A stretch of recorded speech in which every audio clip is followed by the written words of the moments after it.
So hello guys, कैसे हैं आप सभी। आई होप सभी अच्छे होंगे, मैं भी अच्छा हूँ।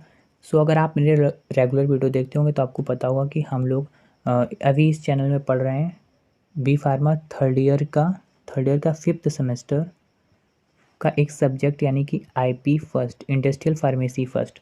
फ़िलहाल 2 दिन पहले ही हम लोगों ने स्टार्ट किया हुआ है इसका यूनिट फर्स्ट ओके, जिसमें हम लोग प्री फॉर्मुलेशन, यानी इसकी यूनिट फर्स्ट है आपकी प्री फॉर्मुलेशन। उसमें हमने अपने 2 वीडियो ऑलरेडी पब्लिक कर दिए हुए हैं, अपलोड कर दिए हुए हैं अपनी इसी यूट्यूब चैनल में, पार्ट 1 एंड पार्ट 2। आज का हमारा जो है पार्ट 3 है प्री फॉर्मुलेशन का, जिसमें हम लोग पढ़ना है chemical properties of pre formulation. हम लोगों ने पार्ट 1 में पढ़ा हुआ था pre formulation and it's objective, and second part में हम लोगों ने पढ़ा हुआ था प्री फॉर्मुलेशन के फिजिकल प्रॉपर्टीज़ को। एंड आज के इस पार्ट में हम लोग इसकी केमिकल प्रॉपर्टीज़ को पढ़ेंगे। अगर आपने पहला पार्ट देखा हो तो आपको पता होगा कि हमने उसमें आपसे वादा किया है कि जो आपके फिफ्थ सेमेस्टर के सब्जेक्ट हैं, यानी 5 सब्जेक्ट हैं, उनकी सारी ही यूनिट्स को हम लोग शॉर्ट में कवर करने की कोशिश करेंगे।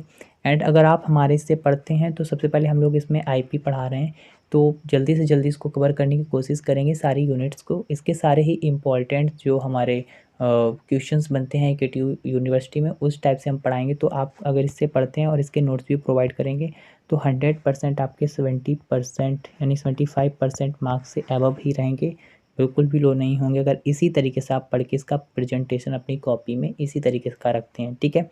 एंड आपकी बैक की तो नौबत ही नहीं आएगी, ठीक है। सो चलिए हम लोग शुरू करते हैं। एंड आपको एक बात और बतानी है कि जो प्री फॉर्मुलेशन है काफ़ी इंपॉर्टेंट यूनिट है, इसको बिल्कुल नहीं छोड़ के जाना है। इसमें आपका 7 और 10 मार्क्स का क्वेश्चन बनता है, लॉन्ग क्वेश्चन। इसमें डायरेक्ट पूछ लेते हैं what is pre formulation and define it's physical and chemical properties. तो उसमें आपको प्री फॉर्मुलेशन समझाना है, देन उसकी फिजिकल एंड केमिकल प्रॉपर्टीज़ को शॉर्ट में समझाना है। कभी कभी ये क्वेश्चन इस तरीके से ना पूछ के ऐसे पूछ लेते हैं define pre formulation and it's physical properties. तो वहाँ पे आपको डिफाइन करना है प्री फॉर्मुलेशन को और उसकी फिजिकल प्रॉपर्टीज़ को बताना है। अगर इस तरीके से दोनों क्वेश्चन इस तरीके से ना पूछते हैं तो ये पूछ लेते हैं what define pre formulation and it's chemical properties, ठीक है। तब ये आपका जो क्वेश्चन है वो 7 और 10 मार्क्स का हो जाता है, लेकिन ज़्यादातर ये 7 मार्क्स में पूछा जाता है, ठीक है। अगर कंपेरिजन टू इसकी हम फिजिकल प्रॉपर्टीज़ की बात करते हैं तो ये क्वेश्चन कम पूछा आता है, फिजिकल प्रॉपर्टीज़ आपका ज़्यादा इम्पॉर्टेंट है, ठीक है। लेकिन ये भी अपनी जगह पे इम्पॉर्टेंट है, तो इसको भी हम लोगों को पढ़ना है। और क्या है कि ये सारी चीज़ें प्रॉपर्टीज़ यानी कि जो केमिकल प्रॉपर्टीज़ हैं इसको हम लोग ऑलरेडी पढ़ चुके हैं, तो थोड़ा सा पिछले कॉन्सेप्ट को ही यूज़ करना है। इसको हम लोगों ने अपनी मेड कैम में भी पढ़ा हुआ है एंड फिजिकल फार्मेसी में पढ़ा हुआ है, सारी चीज़ों में पढ़ा हुआ है, तो देख लेंगे इसको हम लोग।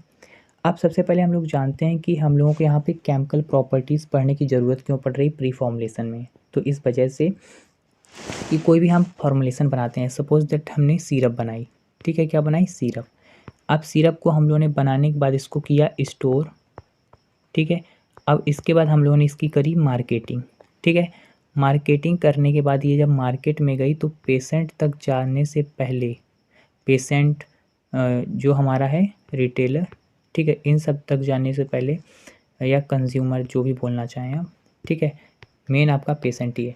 यहाँ तक जाने से पहले ही जो आपकी सिरप है वो क्या हो गई, एक्सपायर्ड हो गई। अब क्यों हो गई, क्योंकि इसमें कोई क्या हुई, केमिकल रिएक्शन, या फिर स्टोरेज के दौरान या स्टोरेज के टाइम किस क्या हुई, इसमें कोई भी केमिकल रिएक्शन जिसने इसको डिग्रेड कर दिया, या फिर ये यहाँ पे ना होने हुई, और ये मार्केटिंग करने से पहले ही यहाँ पे इसमें कोई केमिकल रिएक्शन हुई और इसको ने इस मेडिसिन यानी इस सिरप को कर दिया, क्या कर दिया, डिग्रेड कर दिया। ऐसे करके ये डिग्रेड हो गई, ठीक है। तो इसकी जो सेल्फ लाइफ थी वो क्या हुई, इफेक्ट हुई उसमें। तो इस वजह हमें केमिकल प्रॉपर्टीज़ पढ़नी पड़ती हैं प्री फॉर्मुलेशन से पहले, ताकि हम लोग केमिकल रिएक्शन से बच सकें, ठीक है। So there are various types of chemical properties which are study before manufacturing and formulation process. They are, so various types की हैं, जैसे कि hydrolysis, oxidation, reduction, racemization and polymerization. ये सारी हम ऑलरेडी पढ़ चुके हैं पहले अपने प्रीवियस सेमेस्टर्स में। मेड कैम में भी पढ़ा हुआ है, फिजिकल फार्मेसी, फार्मास्यूटिक्स हमने कई जगह पे पढ़ा हुआ है, ठीक है। तो चलिए 1 बाय 1 करके इसको डिस्कस करते हैं। पहले बात कर लेते हैं हाइड्रोलिसिस की, ठीक है। सो हाइड्रोलिसिस क्या होता है, ड्रग प्लस H2O ब्रेकडाउन, ये लिखा हुआ है। क्या इसका मतलब है, यानी जो आपका ड्रग है, या ड्रग सब्सटेंस, जो भी यहाँ पे सब्सटेंस है, उसमें जब वाटर का क्या हो जाता है, एडिशन हो जाता है, तो उसका जो बॉन्ड होता है वो ब्रेक डाउन हो जाता है, यही आपका हाइड्रोलिसिस कहलाता है। यानी कि hydrolysis mean the reaction of the drug molecules with water resulting in the cleavage of chemical bond. So इस वजह से इसको हमको पढ़ना होता है। अगर इसमें हम लोग बात कर लेते हैं इमल्सन की, तो ये क्या कर सकता है कि फेस सेपरेशन कर सकता है। सिरप की बात करते हैं तो ये क्या करता है, सेडिमेंटेशन कर कॉज कर सकता है। तो ये कई सारी चीज़ें हाइड्रोलिसिस की वजह से होती हैं। ओके, अब ये लीड करता है आपका डिग्रेडेशन ऑफ सब्सटेंस। ओके, अब इसके कुछ एग्जांपल हैं जैसे कि ईस्टर, एमाइड, लैक्टम, ये सारे इसके प्रोन हाइड्रोलिसिस वाले एग्जांपल हैं, यानी ये जल्दी से क्या कर जाते हैं, हाइड्रोलाइज हो जाते हैं। ठीक, अब इसके टाइप्स के बारे में बात करें तो ये दो टाइप्स के होते हैं। The first one is acid based hydrolysis. अब एसिड बेस्ड हाइड्रोलिसिस में क्या होता है कि जो आपका वाटर होता है वो एक्ट एज अ बेस, यानी बेस की तरह वर्क करता है। हम लोगों ने अपना पहले ही पढ़ा हुआ है कि जो H2O होता है, हम लोगों ने IP में भी पढ़ा हुआ है, PIC सॉरी, इनऑर्गेनिक केमिस्ट्री में, कि जो वाटर है वो आपका एज अ एसिड भी वर्क करता है और एज अ बेस भी वर्क करता है। ठीक है, तो यहाँ पे क्या कर रहा है, एसिड बेस हाइड्रोलिसिस में ये क्या कर रहा है, वाटर आपका बेस की तरह वर्क कर रहा है। क्यों? चूँकि ये आपका हाइड्रोनियम आयन का फॉर्मेशन कर रहा है, यानी कि H3O प्लस आयन का क्या कर रहा है, फॉर्मेशन कर रहा है। इसका एग्जांपल है CH3COOH, यानी कि एसिटिक एसिड प्लस वाटर की जब रिएक्शन कराते हैं तो ये फॉर्मेशन करता है H3O प्लस आयन। ठीक है, अब यहाँ पे क्या है कि जो ये आपका एसिड है, ठीक है, तो इसकी जब रिएक्शन कराते हैं वाटर से तो यहाँ पे ये एसिड एसिड की तरह वर्क कर रहा है और ये आपका बेस की तरह वर्क कर रहा है। ठीक है, अब यहाँ से जो H प्लस आयन है, जैसे कि हम लोगों ने अपनी theory of acid base PIC में भी पढ़ा हुआ है, और साथ ही साथ हमने इसको फिजिकल फार्मेसी में पढ़ा हुआ है।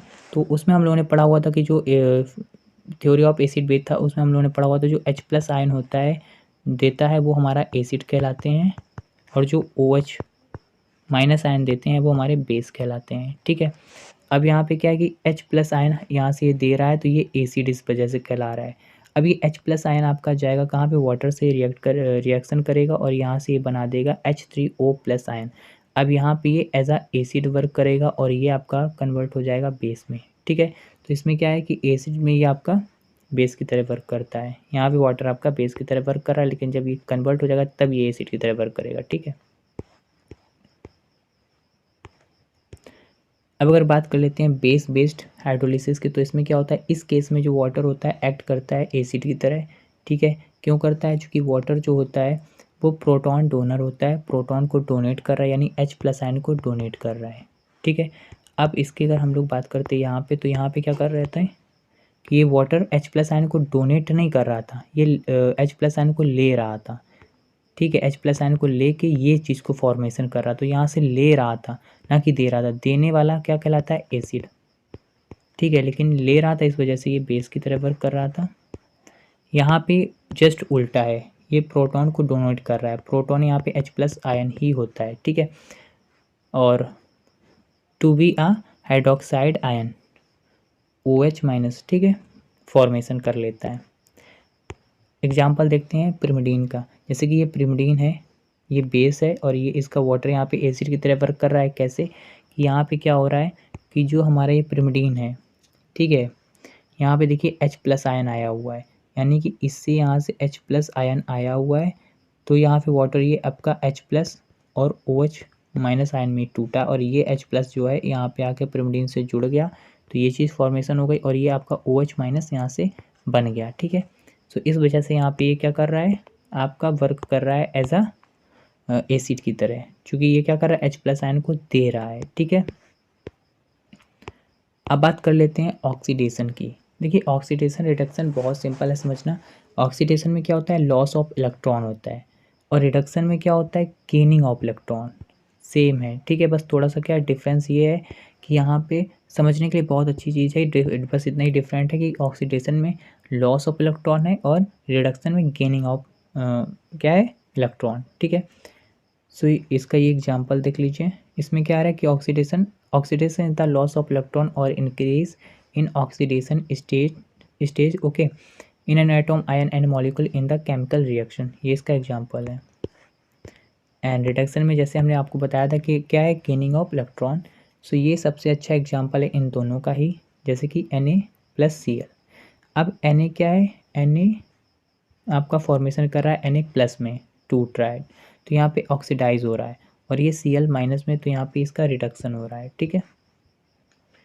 अब बात अगर कर लेते हैं रेसमाइजेशन में, ठीक है। तो रेसमाइजेशन में क्या होता है, a process of conversion of optical active compound into an optical inactive compound, यानी जो आपका ऑप्टिकल एक्टिव कंपाउंड है वो इनएक्टिव ऑप्टिकल इनएक्टिव कंपाउंड में कन्वर्जन इसका हो जाता है, कन्वर्ट हो जाता है।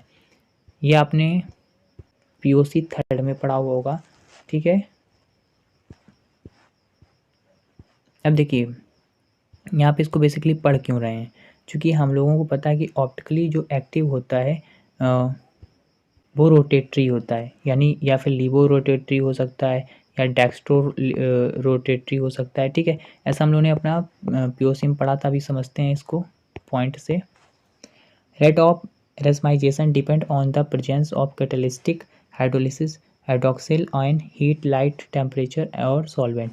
ये देखिए इन कैटलाइज्ड पे क्या करता है, डिपेंड करता है इन सारी चीज़ों पे, ठीक है, इसको पढ़ लेना।